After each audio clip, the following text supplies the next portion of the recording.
Hello, everybody. Welcome back to Brewing with Jim. Oh, you want me to say something now? You should say something not in sign language, as this is a podcast. Hi, everybody, and I'm glad you're here. Yeah. This is the first. It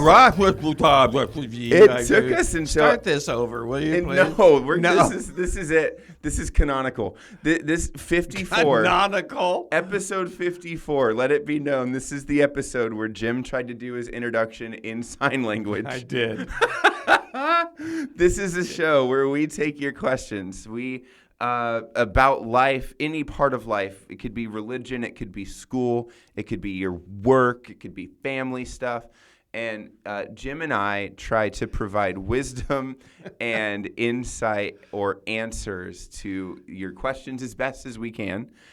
My name, by the way, is Joseph Jasper, co-host, producer, and the question asker. Mm-hmm. I am joined by Mr. Jim Brewington, as always. I'm right here. Thank you. Yeah.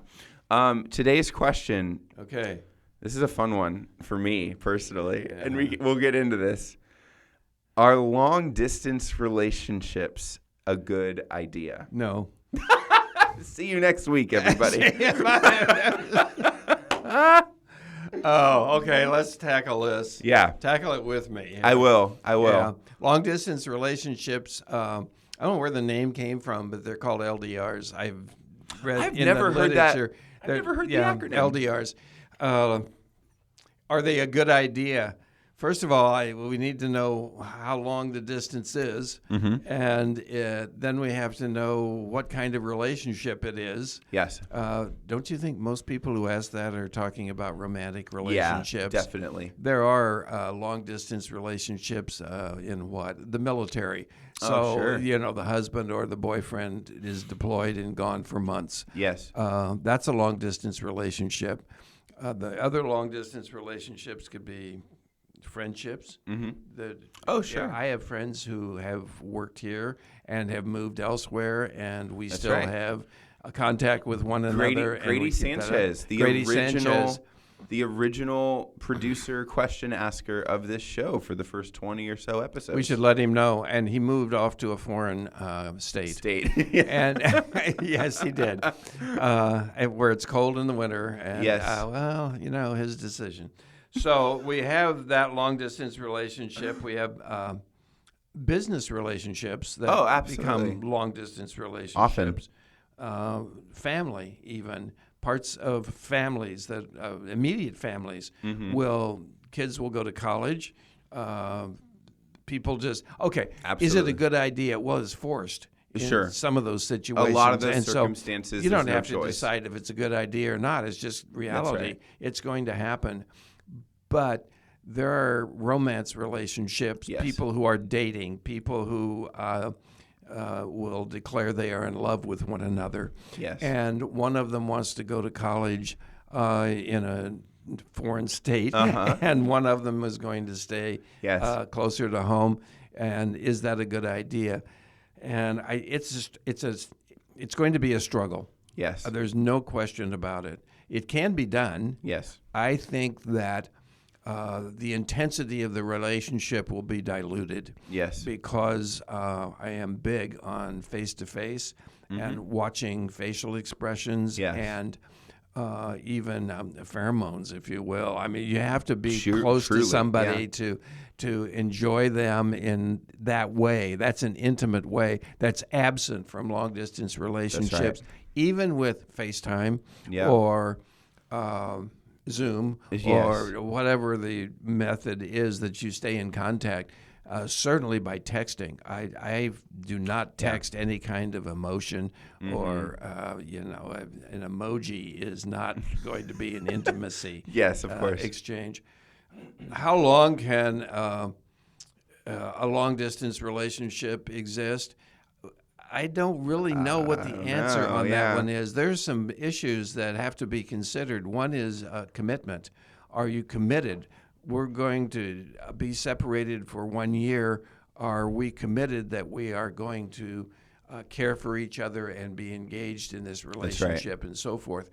Another is trust. Yes. Do you trust the other person? My goodness, yeah. And there is really no way to detect if the other person is, I guess we're talking about infidelity, or but just falling in love with somebody else, That's or right. developing another friendship that is more attractive for the moment of That's the one right. we're in right here. All that it has to be considered. Just That's realize that's going to happen. That's right. So I think foundational to this question of is a particular long distance relationship good, a good idea or not, foundational to this is the extent of the term of your distance. What I mean by that is how long you're going to be separated. how long are you apart? Right. Are they living indefinitely apart from you? Or is there some sort of timeline where they're going to graduate or they're going to get a new job or something, and then they'll, one of you will go to the other person? Well, I think that's going to negatively or positively affect. Right. If you decide you're going to get Right. back together, you have a date that you're going to get back Yes. together. Yes. By date, I mean day and of the month, and you're going to get back Right. together. If it's a long distance relationship, but you know that you will only be apart for, a month or two or something like that, that's a different situation dramatically than if it's indefinite. Yes. And you don't know when you'll see each other again. You don't know how you're going to find each other's presence. If two people, let's stay with a romantic relationship here. If two people have an intimate relationship, and one of them has to go away for a while, if there is a determined time that this is going to come back together, then that makes it easier to see the goal. There's less frustration if you can see the goal. Absolutely. If there is no goal on when the relationship is going to be back face to face, then that's going to just cause all sorts of blurry misunderstandings about this, and that would be difficult to work with. Now, would I say don't try it? No, I would not say that. I would say go ahead and try it, but let the relationship, even though you are committed and you are communicating and you are both in agreement that you want some time to come back together, that's going to get all fuzzy and blurry and diluted, and let it take its natural course. Now, if there is a committed relationship, like a marriage, and then somebody is gone for an indefinite period of time, like a deployment in the military, but those aren't always indeterminate. That's right, yeah. You kind of know when you're going to come back, but you don't always know if it's a combat situation if you're going to come back. That's right. And so that's difficult. Yeah. We all engage in short-term, long-term relationships. That is true. The short-term relationship is I say goodbye to my wife and then I'm gone. And then I'll be back tonight. Yes. Yeah. That is true. So would you do that? Well, of course you'd do that.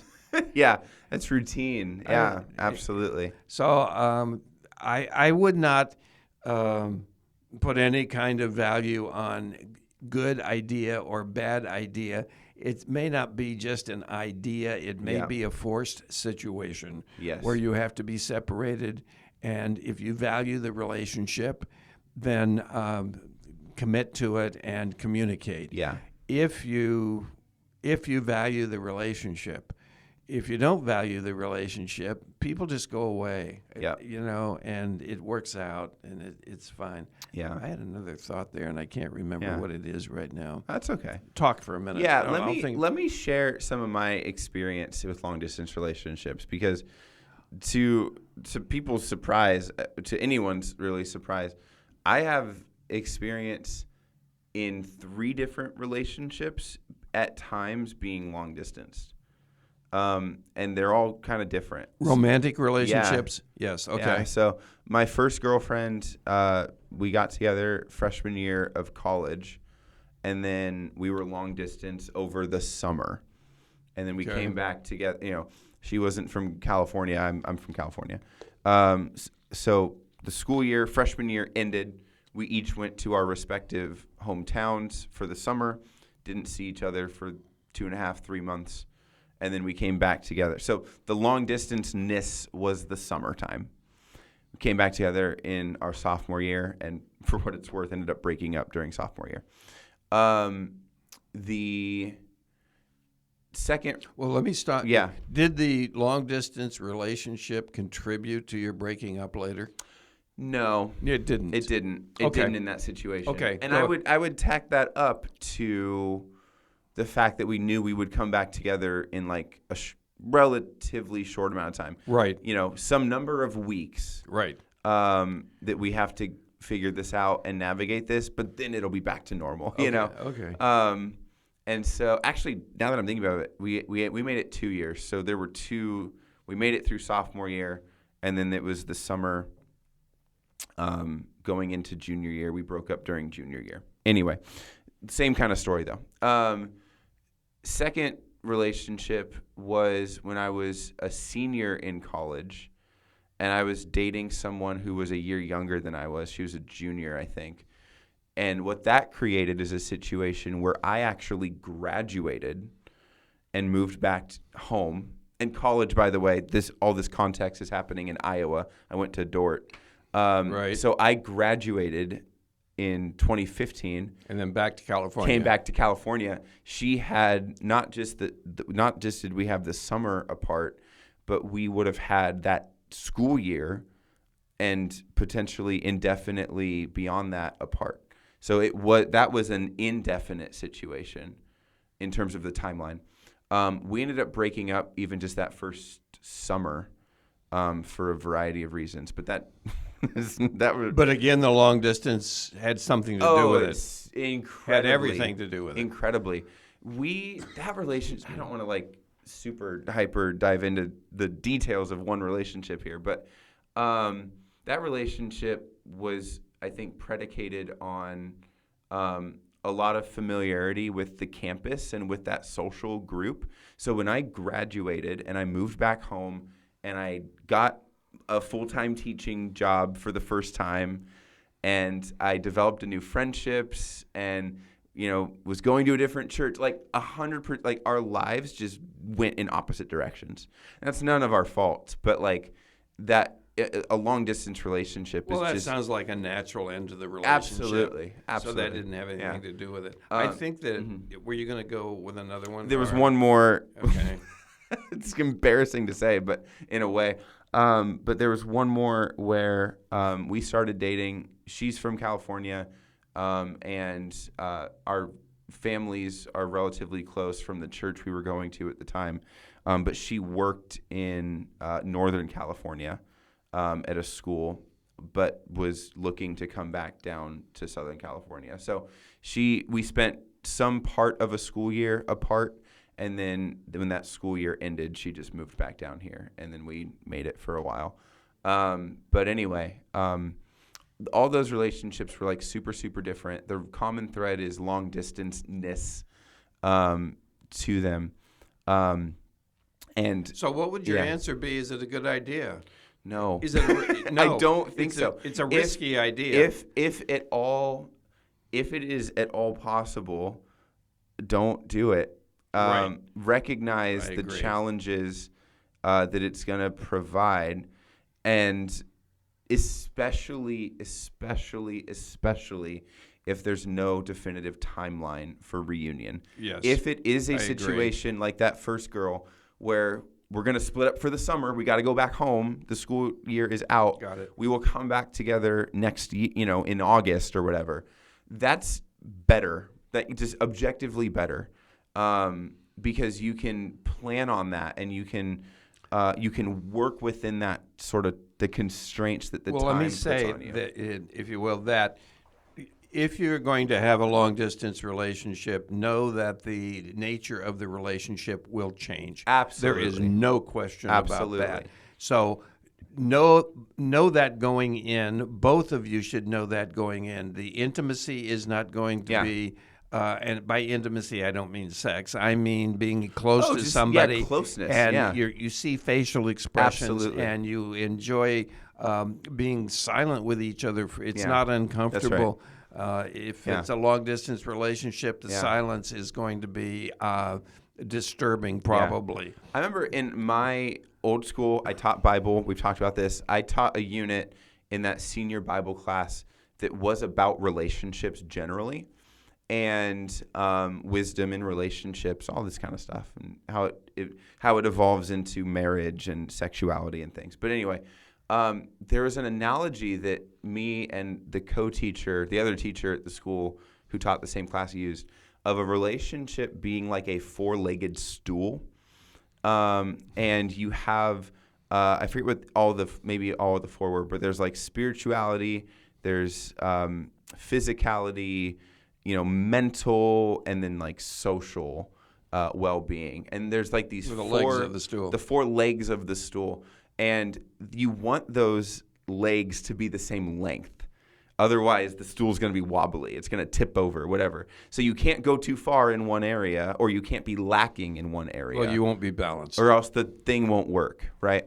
And with a long distance, if we steal that analogy, and I think there's a lot of truth to that, if we steal that analogy and we look at it through the lens of a long distance relationship, there are at least one of those legs that become completely absent. That's the physicality. But I would even argue the social aspect, which has to do with your friends' groups. I would say all four are going to suffer. Yeah, speak to that. How is just mental, know going in that the intensity. Yes. The intensity of all four of those, or all aspects of the relationship, are going to change, and agree and know that, and then you won't have an expectation that is followed by a disappointment. Yes. Come up with some expectations of what the relationship is going to be like, and then as you return, as you reconcile again, as you come back together, then all those factors will rise up and blossom again. Yes. But they won't while you're in a long-distance relationship. That's now, right. if a listener right now, those of you who are listening to us, are listening because you are considering a long-distance relationship forced or voluntary, then just know that expectations need to be in line with reality. Yes. And your relationship will change while it's gone. It will probably be affected by the long-distance relationship when you return to be together again. Just know these things going in. Is it high risk? It could be high risk if it could be high risk. Well, there's the end of that thought. This relationship might end. Yes. Because of the distance that you have. Absolutely. And I think it's important that you keep in communication, and you even talk about the status of the relationship with the other person. Are we okay? What are you feeling in the evenings when we don't go out and do things together and so forth? Absolutely. Keep that in light. Absolutely. Okay. And those are hard conversations. Those are very hard conversations. Because you have to recognize the areas where you're worse off, frankly. Well, I think they're hard conversations, but not difficult conversations. But if beginning before the relationship, while it's still together, okay, then have the conversation. You know that this long-distance relationship is going to affect us. Let's check in with each other on how we're feeling about these things. Yes. And then it's not a difficult subject to bring up because you've agreed you're going to bring it up. That's really wise. I never did that. I never thought to do that.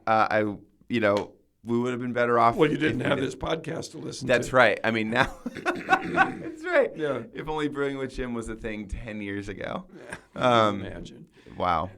I feel like that's almost maybe a good place to wrap up. Any other thoughts? No, this is a wrap. It's just, it's going to be difficult. It's going to be a challenge. In summary, long-distance relationships can be forced.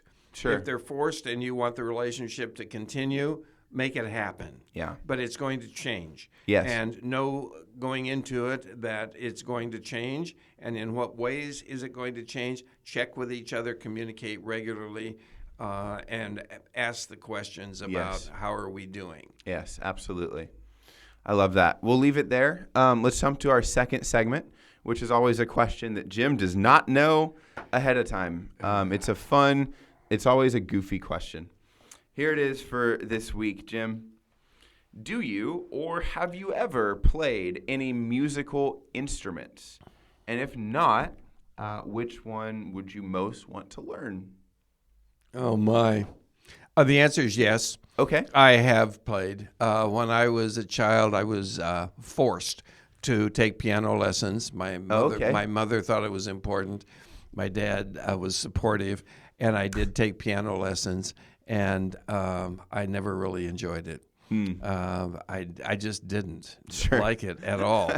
And I never had an aspiration to be a pianist and really do a good job here, either a concert pianist or, play the piano in a piano bar or whatever. So, yes, I did play the piano for a while, and I was lousy.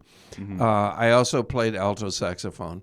Okay. And I was in the band in junior high and high school, and marching band. I got really involved in band life. I was also swimming competitively and doing some other things, but I was involved in band life to the point that we needed a drum major. The drum major is the guy with the fuzzy shako in the front and the long baton and all of that. I had to learn to do that. I went to drum major school 2 summers in a row in Arlington, Texas. And we had to write football shows, halftime shows. We had to create those from scratch, coordinate and do all of that stuff. And then I was drum major in many parades that our band was on. We traveled around the country. Wow. And so I did a lot of that. And I didn't have to play the sax when I was drum major, and I think the band was probably grateful that I didn't have to play the sax. I like listening to certain instruments. Yes. And I listen to music almost every night as I fall asleep. Mm-hmm. I like cello a lot. Mm-hmm. I wish they weren't all classical. Yo-Yo Ma is outstanding, but I don't hear much jazz cello. Sure. And Pete Fountain, who's a clarinetist, is one of the finest examples of how to play the clarinet I have ever heard. I could listen to him for hours. It's so mellow. Beautiful. It's so beautiful. So would I like to do that? No, I really wouldn't. I went for a long time. I really like cello music. I really like clarinet when it's played well. I like saxophone too. Art Pepper is a saxophonist. Yeah. I listen to him regularly. But I had to get to the point, I love cello. I want to learn to play the cello. No, I don't. I want to just listen to cello music. I don't have to play it. Yeah. I don't have to go through the rigors of learning how to play these instruments. Right. So So there's my answer to that one. Yeah. I've never played any instruments. I've never learned any instruments particularly. Do you read music? Probably not. I can't read music. Yeah. It's just ironic because, as you know, my wife is a music teacher. She comes from an incredibly musical family. Her dad is a concert trombone player. Oh, my gosh. Her mom is a concert violinist. Her mom is incredible with the violin. She actually played at our wedding. I don't know any instruments though. I listen to a lot of music. I have favorite instruments. Do you enjoy listening to music? Oh, tremendously. I listen to music all the time. Good. I do too. I say good. It's a preference. Yeah. But yes. I am always listening to music. Well, music will trigger emotions. Yes. And it will also be soothing in the background for studying, for me, for even reading. Yeah. It has to be a particular mellow kind of music. But I think that one of the finest ideas that's ever come out of the mind of man is jazz. Mm-hmm. That's an American product.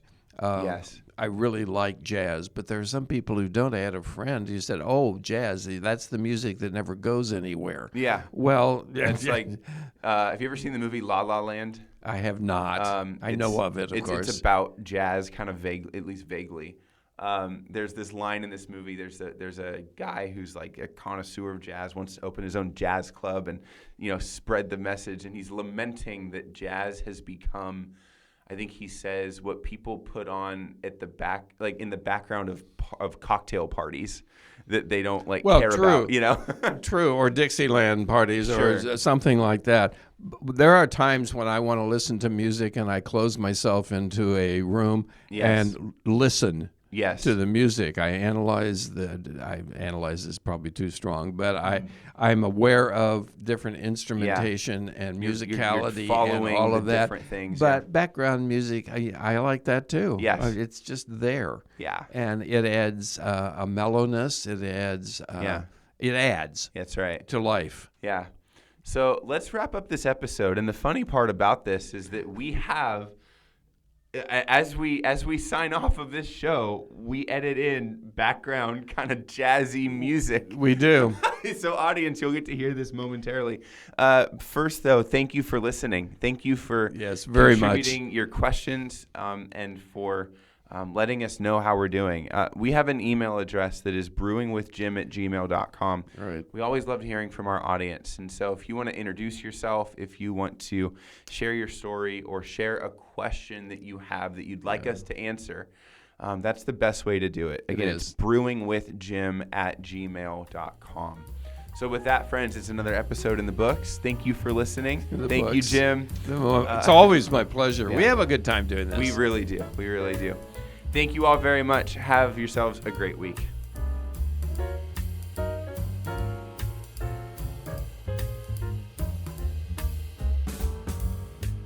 The topics that are covered and the answers that are offered during episodes of Brewing with Jim are designed to mine the wisdom attained from a life of pastoral ministry and care. They do not constitute professional or clinical training or expertise in the areas of counseling or mental health. CVCS and its podcast network want to provide a platform for the discipleship of our community. Brewing with Jim is our attempt to foster that environment in a format that is accessible for everyone to participate in. The views, thoughts, and opinions expressed during the show are the speaker's own, and they may or may not represent the views, thoughts, or opinions of Capistrano Valley Christian Schools or its faculty. The material and information presented here is for general information purposes only. This episode has been a production of the Capistrano Valley Christian Schools Podcast Network. Capistrano Valley Christian Schools is a Christian JK-12 school in San Juan Capistrano, California. Be sure to check out, subscribe to, and leave a review of this show and the other shows on our network on your podcast player of choice. Doing so supports the school community in a multitude of ways. For more information about the CVCS Podcast Network or any of our other shows, check out cvcs.org or email podcasts@cvcs.org. On behalf of the whole network, this is Mr. Jasper saying thank you again for listening and stay tuned for more.